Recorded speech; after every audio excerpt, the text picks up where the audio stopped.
AP TET ఎవరైతే prepare అవుతున్నారో వాళ్ళకి ముఖ్య సూచనలు. ఫస్ట్ టిప్, ఫస్ట్ మీరు ఏం చేస్తారంటే సిలబస్ అనేది క్లియర్గా చదవాలి.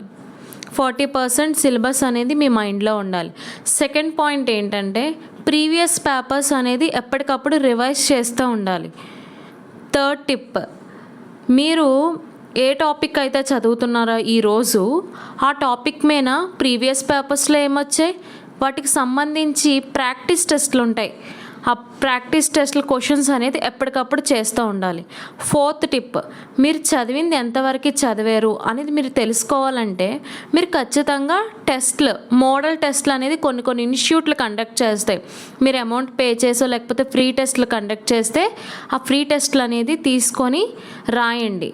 అప్పుడే మీ నాలెడ్జ్ ఎంతవరకు ఉంది, ఇంకా మీరు ఏ టాపిక్స్ కవర్ చేయలేదు అనేది విషయం మీకు తెలుస్తుంది.